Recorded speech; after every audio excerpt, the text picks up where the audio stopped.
So today we're going to make shrimp and grits, which is a staple dish of the South. It is delicious. And if anybody doesn't know how to make shrimp and grits, and this is the first time you're doing it, you're in for a delightful dish. I hope you like spice. It is a little bit spicy. You can make it a little less spicy or more spicy to your preference, but it is meant to be spicy. We Southerners, we like heat. All right, so the first thing you're gonna do is you got white onion. You're gonna cut that in half lengthwise.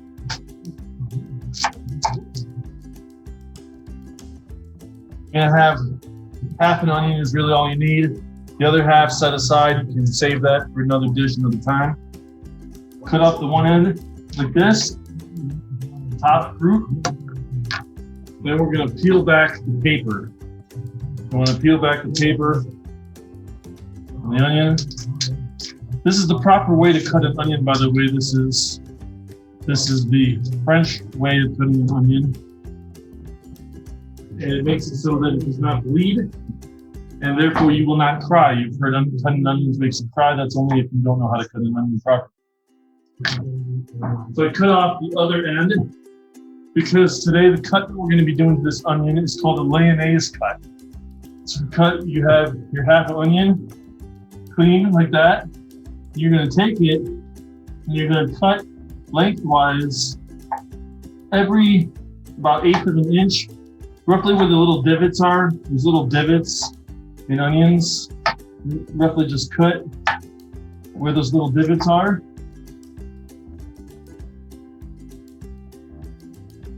That's the lyonnaise cut is what it's called. It's named after the area, the region of France where it comes from, which is Lyon in France.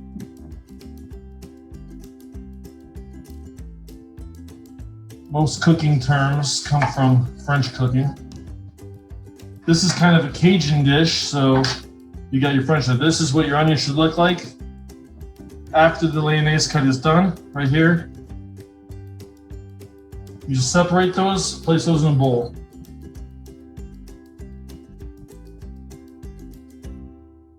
Nice and loose onions. This isn't my ideal equipment today. I'm on vacation over the 4th of July weekend here in the rental cabin in Big Bear Lake. So having to improvise a little bit on the equipment that you're using. That's important to be able to do that. You got that onion in your bowl. It's good to go. Now your next thing, you got 3 different peppers. You got a green pepper, yellow pepper, and a red pepper. The taste of the peppers is roughly the same. The colors make for a real nice, pretty looking dish at the end.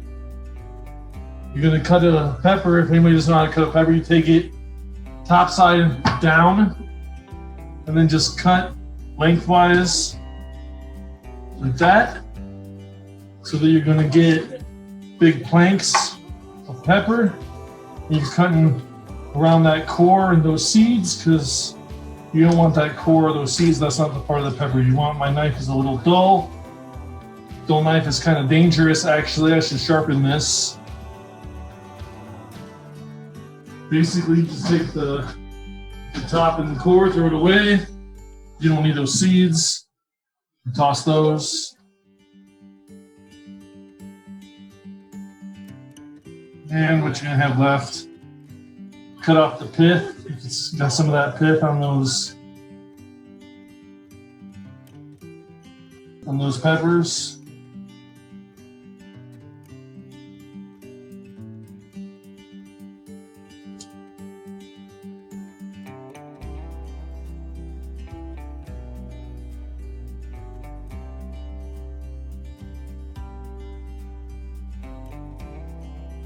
Just cutting out the pith. Okay, we're going to take that, discard it. It's not the flavor you want anyway. Okay, then you're going to cut this cut. It's called a julienne cut. Take the peppers and just cut it into little thin slices using your claw technique. Claws like this. Put your hands like this. thumb to the back to these two knuckles. That way the knife is guiding up against these two knuckles. You'll never cut yourself. And you can cut real nice cuts of the julienne along the pepper. Don't worry about it being perfect. These are going to cook down pretty long.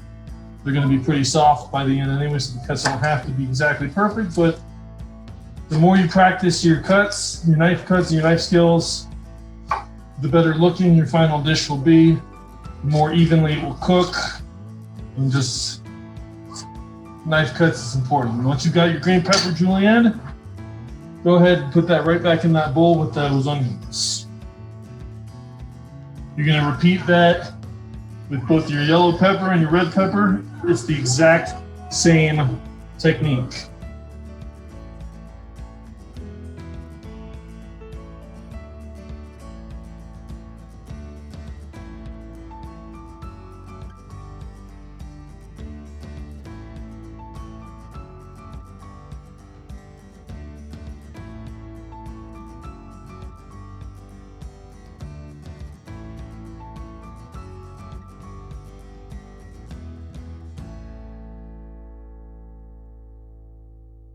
You got the nice mix of yellow, green, and red peppers.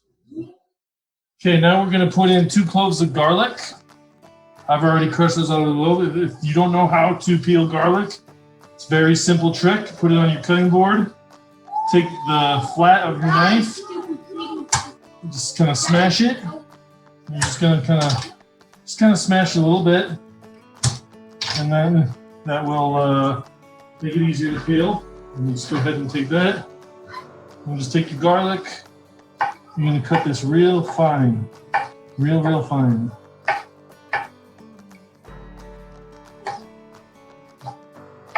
And kind of mince it a little bit. You could use minced garlic if you don't want to do the knife cuts. I like fresh garlic cloves because, number one, practicing your knife cuts is always important. The more you practice your knife cuts, the better you'll get at them. Number two, I just think that fresh garlic cloves taste so much better than the minced garlic that you buy in the can or the jar. Okay, you got your nice coarse minced garlic, coarse cut garlic right there. Put that in your vegetables. This is mostly going to cook away anyway and just infuse into the dish.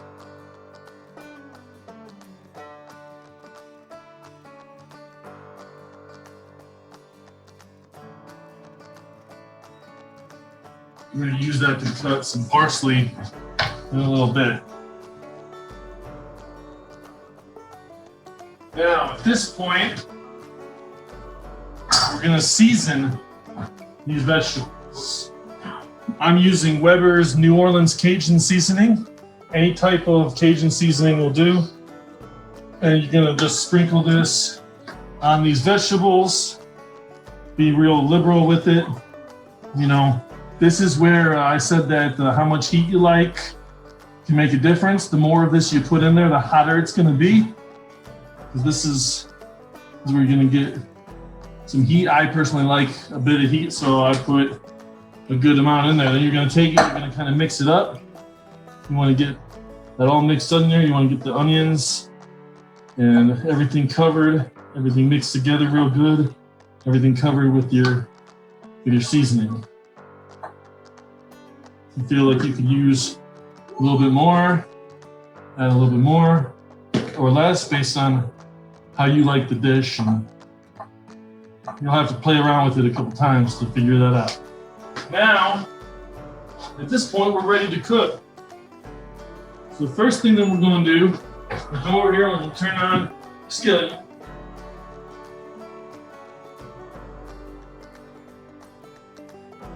We'll put it in my pan. It's nice and sizzling. The nice sizzling sound when it goes in there, that's what you want.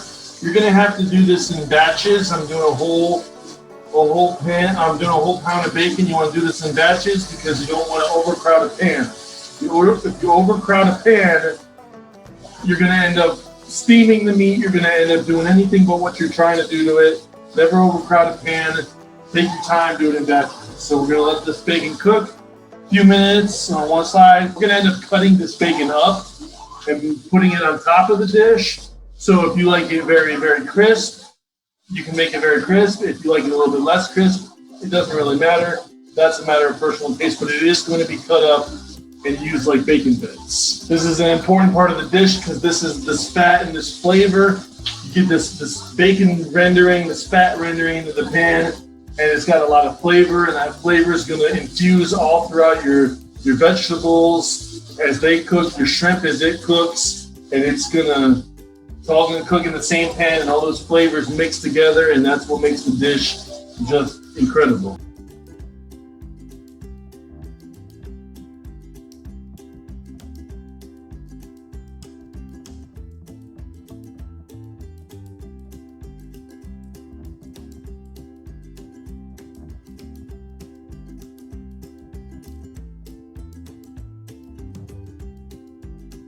All right, so all my bacon's done now.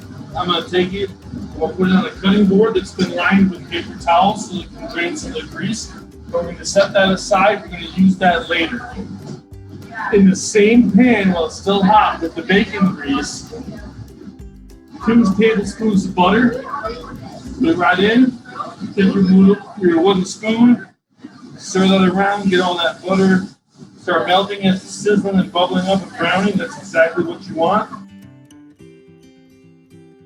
Okay, once the butter is almost completely melted, we're going to take the vegetables that we did earlier. We're going to take the whole bowl, right in,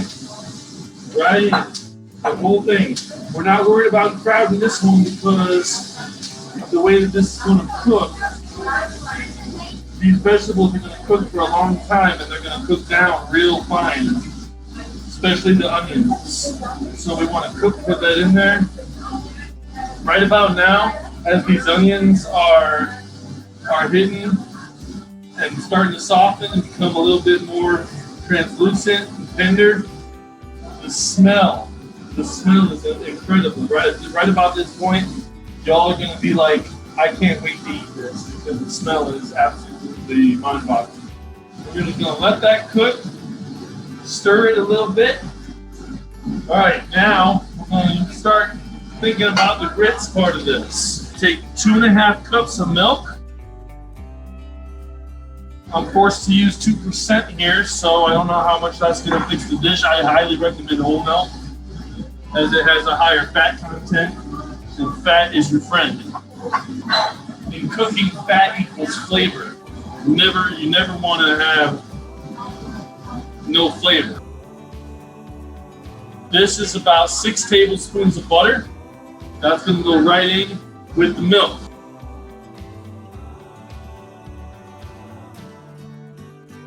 This is a cup, 1 cup of grits. I highly recommend you find old-fashioned grits. If you have to use quick grits, they're going to be a little bit worse texture. They're going to be a little bit lower quality grits. So I highly recommend old-fashioned grits, but you got to make do with what you have. So we're going to light this. We're going to let that heat up right until about that butter is melted, right about the milk meets the scalding point. Now, for those of you who don't know what scalding is the point, the temperature that milk reaches right before it comes to a boil. So just pay attention, don't let it go too high, or you can have your milk boil over. Meantime, come back over here to the pepper and the onion and garlic mixture. That's starting to cook down real nice. This is starting to become real tender. Pretty soon we're going to put in our shrimp. Just let that cook real nice. Now you're going to kind of make like a bowl here. You want to push you're coming close so they can see the pan. You want to push your vegetables to the side and make kind of like a bowl around the side. I got my peeled and deveined medium-sized shrimp. This is about 1 pound of shrimp. Go ahead, put that right there, right in the middle bowl, just like that. All shrimp in. Now, this is a key ingredient. Texas Pete. It can't be any other hot sauce. It has to be Texas Pete because this is the best tasting hot sauce for this particular dish. You might like other hot sauces on, say, a burrito or eggs or something like that. But for shrimp and grits, Texas Pete. You want to take that, put a nice, generous helping right on top of those shrimp. Nice, generous helping. That's going to flavor. It's going to mix with that butter and that bacon fat that we had earlier. And it's going to coat the shrimp and the vegetables. And it's going to be real nice.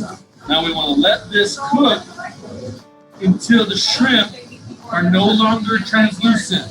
You can don't take too long. It should only be a couple minutes. The shrimp is cooked once it's reached the opaque stage and you can't see through it no more.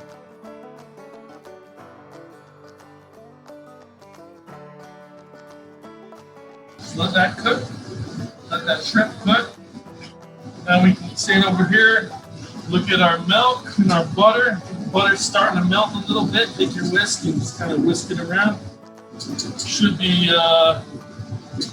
getting to that scalding point pretty soon. In the meantime, we can come over here. This is about a half a pound of cheddar cheese. I prefer sharp cheddar. You can do whatever you want, but it's shredded cheese. I'm sorry. I'll put this off to the side. But anyway, this is going to go in your grits when they're almost done cooking. So I'm going to set these off to the side. A little bit of parsley.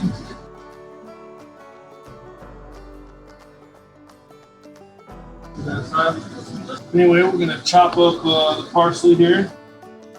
We're going to just chop it real fine because that's going to be a garnish. It's going to be a garnish for the dish once it's done. You can set that aside.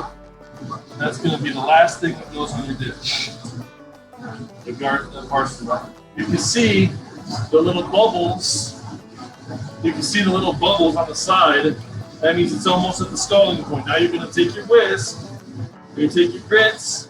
You just slowly whisk them in there. Pour them in there. Whisk them in there real slowly. At first, you can get a little bit faster near the end. Just whisk them right in there. Right into that liquid. Whisk them, that's that nice creamy liquid. Now you're going to turn down your heat. Turn down your heat all the way to low. All the way to low. Whisk them real good. Your heat's all the way to low. You're going to cover them up. Let those cook for a couple minutes. Let them thicken up a little bit. In the meantime, come back over here. Mix up your shrimp. You can see it's starting to get nice and opaque. A little bit of it, I'm gonna make sure that make sure that every shrimp is getting its time on the grill, so it's all cooked evenly. Alternatively, you could use a separate pan.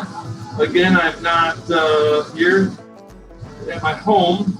You could use a separate pan and just put the hot sauce into the vegetables and cook the shrimp in a separate pan and then transfer it into the vegetable mixture. That is something you could do, and might make it a little bit more efficient, but I don't have a lot of good pans where I'm at.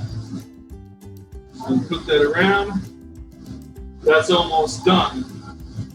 That's almost done. That's a beautiful thing. So let that cook for about probably 2 more minutes. Meanwhile, come over here, check the grits. They're starting to get a little bit bubbly. They're thickening up good. Whisk them up. Whisk them up both directions. Go one direction, go the other direction. Ideally, you kind of want to go in like a figure 8, and then go around, and then go around the other way and do a figure 8. That's the proper French way to do it. And then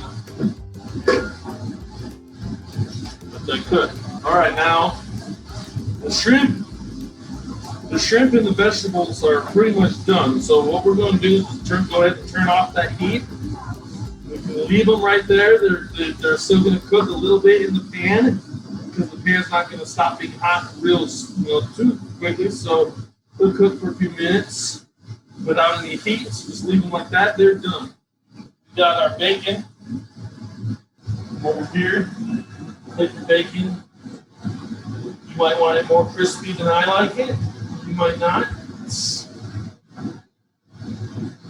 up to you. You'll just want to put this in a couple little piles so that they're together in the end. And you're going to just take each pile here. You're going to just cut them like you cut a vegetable. Cut them like you're julienning any vegetable. Right there, you get those bacon bits to go on top of this dish plate.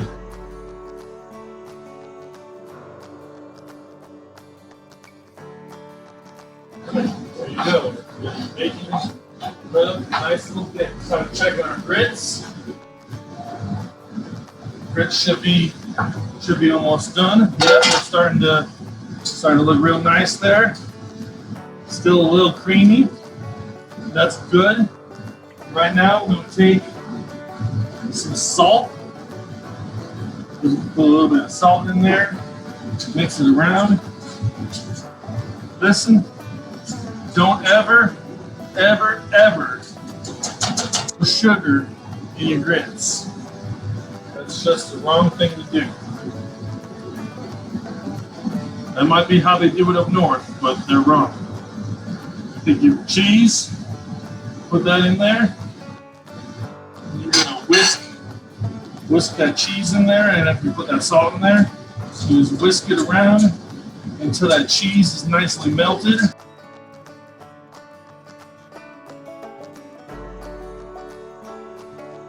You want to be thick, but still creamy. The texture should be cream. Think nice creamy polenta, if you're familiar with Italian food. Same thing. Your grits should look like good cooked polenta. Turn off the heat. And that's it, everything's done. So now to plate it, you got the plate. Get your serving spoon. Take your grits.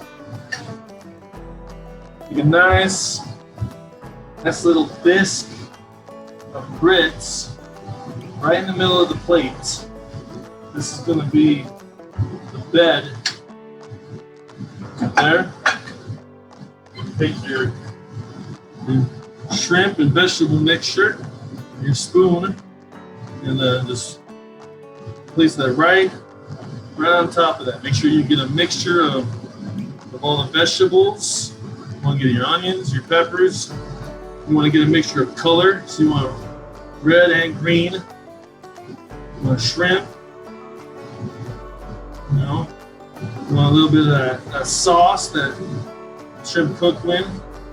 Boom. Now you're going to take a little bit of your bacon. Just kind of put that bacon right on top of that. Spread it around. People like bacon. I like bacon. So be liberal with it. Give lots of bacon. Then the last thing you're going to do, take a little pinch. Take a little pinch of parsley. Right on top. Right on top. There you go. Southern shrimp and grits. It's delicious.